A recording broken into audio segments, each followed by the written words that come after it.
Alright guys, welcome back. This is Algebra 2, this is Mr. Mac, and this is lesson 11.4, and it's going to be page 2 on the worksheets that I'm going to upload on Edsby. Alright guys, it's good to see you. Sorry you're seeing shapes up here. If it looks like geometry, it's because, yes, we covered this last year. It was our trig unit, okay? And we're going to do the same thing as we did last year. Really, the only thing new is instead of using x, we're going to use this Greek symbol here called theta. So honestly, that's the only thing different, all right? And it's just how in higher math, we'll name angles sometimes, okay? All right, so let's go ahead and talk about, remember it was the view from the given angle. So we're looking at this angle here, all right? We're definitely doing a right triangle. If you jump across the 90 degrees, that's the hypotenuse. Okay? If you jump across the angle in question, the side that doesn't make theta, the only side that doesn't make theta is A. Look, C and B come together and they make theta. The only one that's, that's why we call it opposite. So this is going to be across from it or opposite. I like to look at it as A does not make theta. So it's across from it, it's opposite. And then B, okay, and C make theta. Technically they're both adjacent because they are next to theta, they make theta. But, hypotenuse trumps the word adjacent. This is more important because the hypotenuse is the king. I know, I think I said that way too many words. All right, let me review. They will give you an acute angle, okay, one of them, okay? They'll give you an acute angle. Always jump across from 90, that's the hypotenuse. Jump across the given angle, the one that doesn't make the angle in question, that's the opposite. And then the last one is called adjacent, okay? All right, then, I don't know if you remember, but last year we would say SOHCAHTOA, okay? Or we did some old hippie caught another hippie tripping on acid. Well, it's coming back. So come over here, sine is some old hippie. Cosine is caught another hippie. And then the last one is tripping on acid. You kids came up with that one. Hey, if it gets you to remember these ratios, I'm completely happy. So anyway, I just do SOHCAHTOA, okay? All right, so sine of theta, here's your theta. We're looking for opposite of it, so opposite of it is your A. Hypotenuse is going to be C. You're done, there's your ratio. Cosine of theta is adjacent over hypotenuse. Well, adjacent is B, and the hypotenuse is always C. Because the Pythagorean theorem still works, of course, for this right triangle. And then finally, tangent is opposite, all right? Opposite of theta is your value A here, and then it's going to be over adjacent, which is B. So all this right triangle trig is there's these ratios, and they have names. Sine, cosine, tangent, they're just names of these ratios, names of these fractions, okay? And it enables you to find missing parts of the triangle or missing angles, okay? All right, I want to hold off on reciprocal functions. Okay, it's not difficult. You have the notes already on your worksheet, but I just want to get one thing done first, and then we can kick it up a notch. That's going to be new too this year, doing cosecant, secant, and cotangent. But I want to focus on sine, cosine, and tangent. All right, we're going to go to number 9. I shall zoom in. I got nothing better to do. Hope all is well. Starting to get a little bit closed in too much, staying at home too much. I got a lot of projects going on, let me tell you, besides all these videos.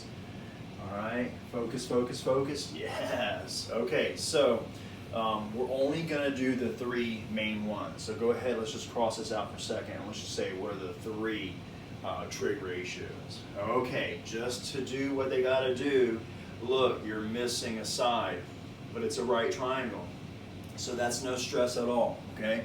That is Pythagorean theorem, baby. Anytime you're given a right triangle and you have 2 of the sides, you can use the Pythagorean theorem to find the missing side. All right, here's the angle in question. We're going to deal with that later. And then look, the hypotenuse is the one that's missing. So c squared equals 16 squared plus 30 squared. All right, and again, the legs don't matter who's A, who's B. All right, the only one that matters is that the one across from the 90-degree angle, which is the king, which is the hypotenuse, has to be letter C. Okay, we're going to do 16 squared, and of course we get 256. We're going to do 30 squared, and we're going to get 900. When you're looking for the hypotenuse, you add it up, and then we do the square root. Okay, c squared equals 1156. And then we're going to hit the square root button. Hopefully y'all know where that is. You can also use your cell phones. Hey, how wonderful is that? All right, so I got C is 34. So you come over here and you erase this C, and now we know this is 34. Now, before I get too hyper, the hypotenuse is king, so your answer has to be larger than these two. So that's a good way of checking, okay? All right, so that's just finding that missing side. Now we're going to find the three ratios. What's new this year is this theta. Don't let it bother you. Look, sine of theta. Then we're going to find cosine of theta. Then we're going to find tangent of theta. We're just going to find these ratios, these fractions. All right, and if you have to here, some old hippie caught another hippie tripping on acid.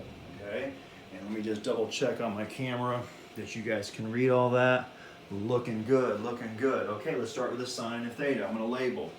If this is theta, all right, the only side not making theta is 16, so this is opposite. Look, both of these make theta, so both of them are adjacent technically. But you can't call that one adjacent. It is adjacent, but it is hypotenuse adjacent. How's that? And then therefore 30 is adjacent. So technically you could say adjacent, hypotenuse adjacent. Okay, sine of theta. I want opposite over hypotenuse. So I want 16 out of 34. And yes, you have to reduce it. I love when y'all ask, do I have to reduce it? Yes. You divide by 2, and you're going to get 8 out of 17. Okay? Stay with me, stay with me.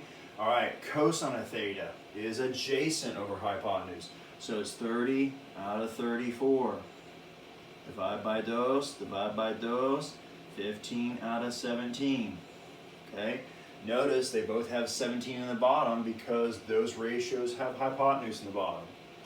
And the only one that won't have hypotenuse is tangent of theta. So tangent of theta is opposite of theta, which is 16, all right? And then we're going to put it over adjacent, which is 30. Also even. And now you get 8 out of 15. Okay, this is a review of doing sine, cosine, and tangent. On the next tape, we'll talk about the other three trig ratios, okay? And it's not difficult, okay? Not difficult at all. All right, talk to me, talk to me. Okay, don't forget, Zoom meeting, 11 o'clock on Wednesdays. It's for Algebra 2 only. It's optional. Hopefully you can make it. It is good to see you as always, all right? Hope to see you for real.